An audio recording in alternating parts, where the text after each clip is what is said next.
இந்த வீடியோவில் நம்ம எதை பற்றி பார்க்க போகிறோன்னா, தமிழ்நாடு நிதிநிலை அறிக்கை இன்று வெளியிடப்பட்டது. இதில் பார்த்தீங்கன்னா கலைஞர் மகளிர் உரிமை திட்டம் குறித்தும் புதிய அறிவிப்பு ஒன்று வெளியிட்டுள்ளது. அது என்ன என்பதை பற்றி தான் இந்த வீடியோவில் நம்ம டீட்டெயிலாக பார்க்க போகிறோம்.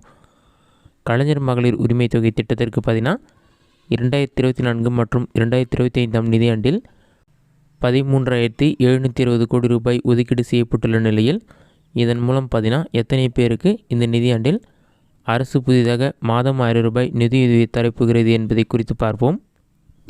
கலைஞர் மகளிர் உரிமை தொகை திட்டம் பார்த்தீங்கன்னா மொத்தம் உள்ள 2.25 கோடி ரேஷன் கார்டுகளில் பாதி பேருக்கு தான் வழங்கப்பட்டு வருகிறது. கடந்த செப்டம்பர் மாதம் 15ஆம் தேதி முதல் மாதம் 1000 ரூபாய் தகுதியான பெண்கள் வங்கிக் கணக்கில் தமிழக அரசால் வழங்கப்பட்டு வருகிறது.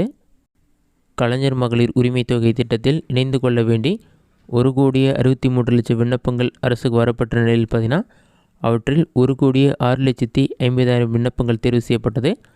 அந்த எண்ணிக்கை பார்த்தீங்கன்னா 1,07,50,000 விண்ணப்பங்கள் தேர்வு செய்யப்பட்டது. இந்த எண்ணிக்கை ஜனவரியில் கூடுதலாக அதிகரித்தது. தற்போது நிலையில் பார்த்தீங்கன்னா கலைஞர் மகளிர் உரிமை தொகையை பொறுத்தவரை தமிழகத்தில் சுமார் 1,08,00,000 பேர் இதனை பெற்று வருகிறார்கள். இந்த ஆண்டு பார்த்தீங்கன்னா இந்த எண்ணிக்கை மிகப்பெரிய அளவில் உயர வாய்ப்பு உள்ளது. இதற்கான காரணம் பார்த்தீங்கன்னா இன்றைய பட்ஜெட்டை தாக்கல் செய்யும்போது கலைஞர் மகளிர் உரிமை தொகை திட்டத்திற்கு 2024 மற்றும் 2025 நிதியாண்டில் 13,720 கோடி ரூபாய் ஒதுக்கீடு செய்யப்பட்டுள்ளதாக கூறியுள்ளனர். தமிழக அரசு ஒதுக்கியுள்ள இந்த 13,720 கோடி ரூபாய் தொகையை வைத்து 2024 மற்றும் 2025 நிதியாண்டில் 12 மாதங்களுக்கு பார்த்தீங்கன்னா சுமார் 1,14,33,33 பேருக்கு மாதம் 1000 ரூபாய் உரிமை தொகை வழங்க முடியும். எனவே தற்போது பார்த்தீங்கன்னா ஏற்கனவே வழங்கப்பட்டு வரும் எண்ணிக்கையான 1,08,00,000 என்பது 1,15,00,000 என்கிற அளவில் அதிகரிக்கப்படும் என்று தெரிகிறது.